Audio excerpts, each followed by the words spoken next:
भीड़ लगती थी 10 किलोमीटर की दूर में, चौतरफा। आगे वाले सो गए, पीछे वाले सो गए, बीच वाले जग रहे। तो कहा यार हम पूछ लेंगे तिवारी जी से, हम पूछ लेंगे सतीश यादव से, वो क्या बोले हैं बच्चों, तुम लोग बाबा जी के प्रेमी मेरे गुरु भाई हो। बाबा जी नहीं बोलते, बाबा जी ने कहा है माताओं बहनों, तुम जितनी जेवर गहने पहन करके है सारे उतार दो, और तुम्हारे पास जो पैसा लाई हो वो सारा पैसा लेन दे दो, और किराए भाड़े का लिए चली जाओ, जिससे तुम्हारी बीमारी दूर हो जाएगी और भूखे नहीं मरोगी। ये बताओ घर में हम कमा के रखा है 500, सारे ले आए जेब में, वहां से कौन ऐसी सुरंग निकलेगी जो 500 के 1000 फिर पैदा हो जाएंगे जाते जाते।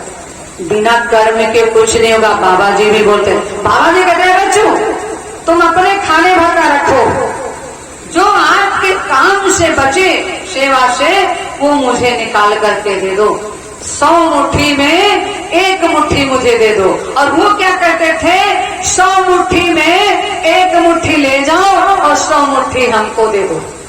जितने गरीब थे वो मालो माल हो गया, बड़े बड़े वक्ता हो गए, मंच लगा रहे हैं। और जिन लोगों ने जमीन सब कुछ बच्चे अपना खुद दांव पे लगा दिया, मथुरा में रहने लगे कि परिवर्तन होगा, बाबा जी के साथ रहेंगे, मथुरा में रहेंगे और देखेंगे कैसा नजारा इस कलयुग का होगा। आज वो दर दर की ठोकरें खा रहे हैं, उनको न मथुरा में भोजन मिल रहा और न यहाँ भोजन मिल रहा, और न तिवारी दादा दे रहे हैं, न रतन बाबा दे रहे हैं। रतन बाबा तो खुलेआम कहते हैं, हमें सुनाई देता है, कहते हैं तुम बच्चों को क्यों लाती हो, ये बच्चे सारे फुलवाड़ी रोज डालते हैं, सब हमारा सब नुकसान कर देते हैं। रतन बाबा कहते हैं अगर तुम मेरी रोटी खाती हो तो तुम पहले सेवा दो, अगर रोटी खाना है सेवा नहीं कर सकती हो तो सेवा दो वरना सेवा करो। ठाकुर नगर के लोग कहने लगे दीदी तुम नहीं बोलती हो। मैंने कहा हम तो फकीर हैं, हमारे पास दाल रोटी बड़ी मुश्किल को बन पाती है, तो हम बुराई किसकी करें ये बताओ, और किससे कहे तुम सेवा करो। हाँ ये है कि हम टाइट बहुत है, डांटते सबको है बहुत ज्यादा, बिना अनुशासन के कुछ नहीं होगा। अगर सेना का कर्नल अगर ढीला है तो लड़ाई नहीं लड़ सकते हो। कर्नल जिधर कहने का आवाज में अगर सेना नहीं गई तो पाकिस्तान वाले कब्जा कर लेंगे, कर लेंगे नहीं कर लेंगे, जापान वाले कब्जा कर लेंगे भारत। इसलिए अपने सेना के मालिक को हमेशा टाइट होना चाहिए। अनुशासन जिस घर में नहीं है वो घर चल नहीं सकता, इसलिए अनुशासन जरूरी है। अनुशासन नहीं मानना चाहते हो तो फिर इसी में सेवा लो, बरकत दो, हरकत लो और यही करते रहो, जब आएंगे तब होगा। देखा बाबा जी ने कहा था बच्चों पलक मारते परिवर्तन होगा, अपने घर में बैठो बैठो मौज करो।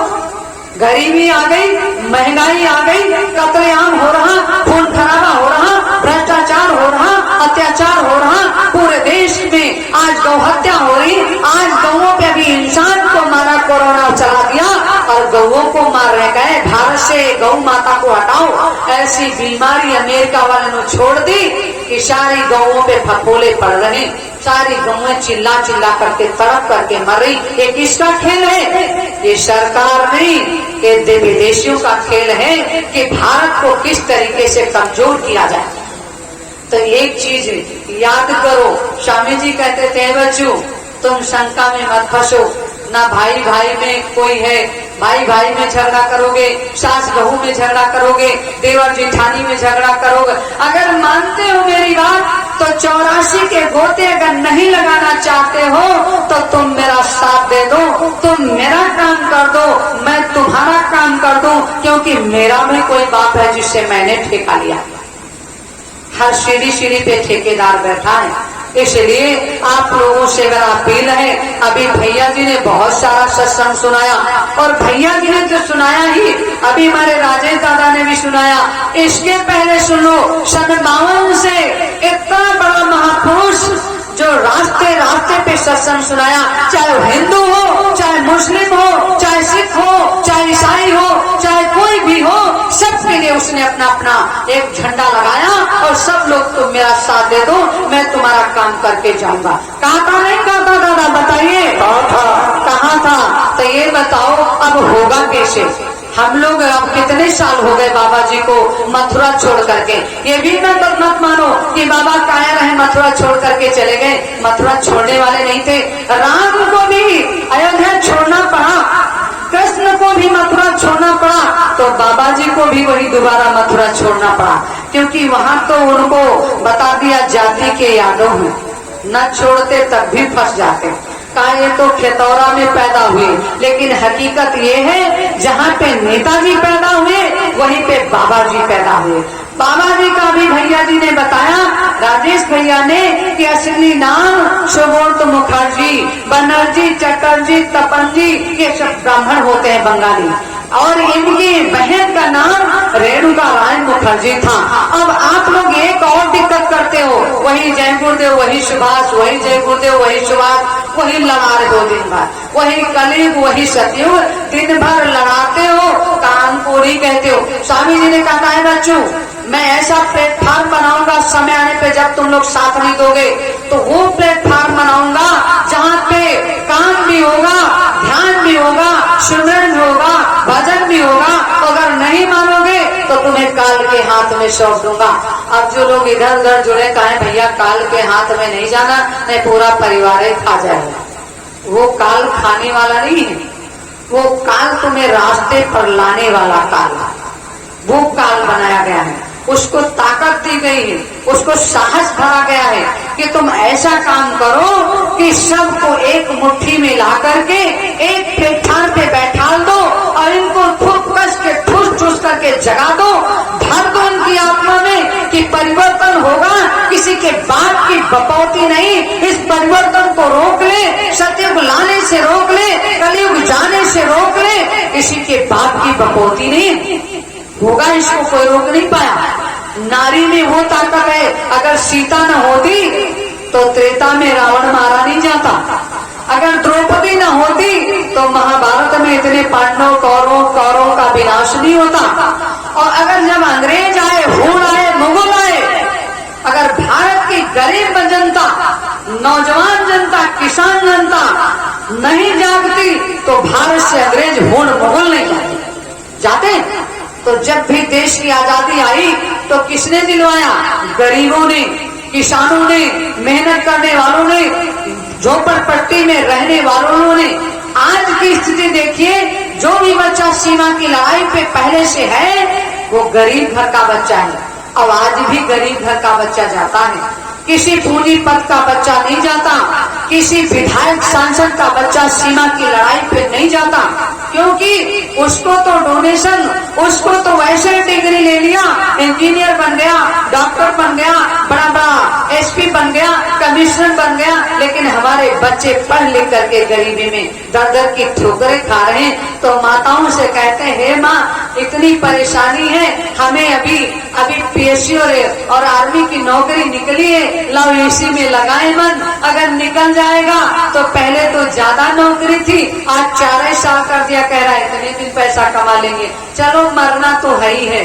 कितने बच्चे आज गए लड़ने के लिए, और कितने बच्चे आज दौड़ में गए, और कितने बच्चे फेल हो गए, और कितने गए और वो भी जाने का मन करते, क्योंकि ये गरीबी बहुत ही, कहते पेट ना काटो सर काट लो, पेट मत काटो। तो गरीबों की इस गरीबी को देखने के लिए हर युग में कोई ईश्वर ही आया है। जैसे कृष्ण आए, राम आए, इस युग में कौन आएगा? उस युग में भगत सिंह, चंद्रशेखर आजाद, नेताजी सुभाष चंद्र बोस का इतना बड़ा अत्याचार हो गया है, तो कहा अरे इन गरीबों ने कहा मेरे बाप मारे गए, बाबा मारे गए, मेरी माँ मारी गई, मेरी दादी मारी गई, मेरी बहन मारी गई, अब ये बर्दाश्त के बाहर है। नौजवानों ने हथियार थाम लिया और अंग्रेजों को भगा करके, लेकिन दलाल रहे तो आजादी नहीं पूर्ण मिल पाएगी। इसलिए इस युग में भी अब एक ही साथ स्वामी जी ने कहा है बच्चों, जब समय आएगा तो जो झंडा दिए हैं, झंडे के साथ डंडा दिए हैं, नहीं मानोगे तो झंडे से लोग नहीं माने हैं तो डंडे की जरूरत आएगी, तो डंडे से काम कर लेना। अब डंडे की जरूरत, स्वामी जी ने कहा है बच्चों इनसे कह दो कि अब बहुत एकजुट हो जाओ, नहीं तो अलग अलग रहोगे। अगर बाबा जी का परिवार एकजुट होता तो आज ये दुनिया मजा नहीं ले पाती, लूट नहीं पाती। अगर मथुरा में एक ही होते और बाबा जी पर अलग अलग अत्याचार को नहीं सताया, वसुदेव देवकी को नहीं सताया, इतना रावण ने त्रेता में किसी को नहीं सताया जितना बाबा जी को सताया गया। हर खाने में पॉइजन दिया जाता था, हर खाने में पॉइजन। बाबा जी को बोरे के तरीके से गाड़ी में डाल दिया जाता था। बाबा जी की डुप्लीकेट लाश मिली, लोग पूरी खा रहे, कचौड़ी खा रहे, पूछिए हमारे दादाजी से, लोग जलेबियां खा रहे। ये नहीं कोई कह रहा जो दर्द के मारे पीड़ते वो रोए, हाय बाबा कहाँ गए, हम लोग इतने दिन मेहनत किए, सम्मान से हमारे बाप बुजुर्ग हो गए, शरीर छोड़ करके चले गए कि परिवर्तन होगा, बच्चों तुम लगे रहना मथुरा में, हम लोग की मेहनत बेकार हो गई, अब क्या होगा, कैसे होगा। लोग विलाप करते। बाबा जी ने कहा बच्चों तुम इनके अंधेरे में मत फंसो, अपने अपने काम के लिए जाओ। मैंने जो काम किया था सारी सम्मान से मेरी पुस्तकें देख लेना, मेरी पुस्तकों को उठा के पढ़ लेना, परिवर्तन होगा। किसी के बाप की बपौती नहीं है, परिवर्तन ला के रहूंगा, चाहे मुझे 400 साल पृथ्वी पे रहना पड़े, लेकिन समय का इंतजार करना, और समय इंतजार करना, समय को कीमती समझ करके बेकार मत करना। आप अलग अलग फुटकर हो गए, अगर एक साथ होते, जैसे राम को एक कहानी आ गई, आप लोग कहोगे कि गलत हो गई, जिसे किसी ने बताया है, सुनाया है, तो किसी शास्त्री ने, किसी ज्ञानी ने बताया, कहा जब राम के पास शक्ति नहीं थी तो राम अयोध्या जाने पड़ा, राम को छोड़ करके अयोध्या छोड़ करके जब जाना पड़ा तो वहां शक्ति अर्जित किए, गुरु किया। गुरु जी ने धनुष विद्या सिखाई। उन्होंने कहा कैसे कैसे राक्षसों का सफाया करोगे। उन्होंने सारी विद्या सीख ली, और सीखने के बाद भी क्या हुआ, राम को कोई व्यक्ति नहीं मिला, किसी व्यक्ति ने साथ देने के लिए तैयारी नहीं की। राम के पास लकड़ी की भी कुर्सी मजबूत नहीं थी उस समय, और रावण के पास पूरा महल था सोने का, कुर्सी की तो बात छोड़िए, इतना ताकतवर, एक भुजा नहीं कितनी भुजाएं थी, एक काटो वो जुड़ जाती, दूसरी काटो वो जुड़ जाती। तो बलि कृष्ण की शंकर जी उसकी मुट्ठी में, शनि उसकी बगल में, सारे यमराज उसकी मुट्ठी में, जितने भी सारी देवी देवता उसकी मुट्ठी में। राम क्या कर सकते थे, राम की ताकत, लेकिन राम को करना पड़ा। राम को भी मेहनत करे, राम तो हारे जा रहे हैं।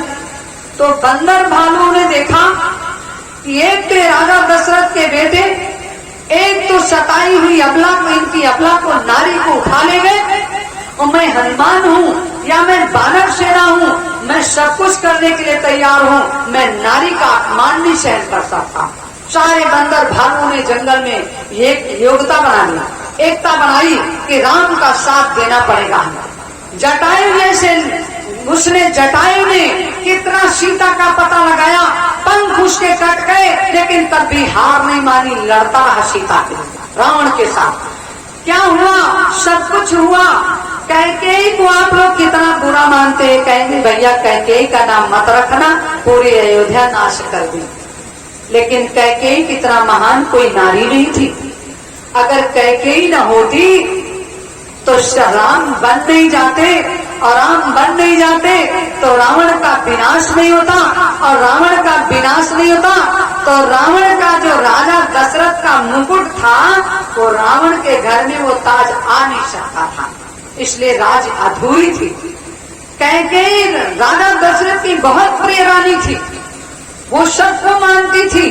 राजा दशरथ उनको लड़ने में ले जाते थे, युद्ध के मैदान में शिकार खेलने जाते, उनको ले जाते। एक दिन जंगल में शिकार खेलने गए और बाली से युद्ध हो गया।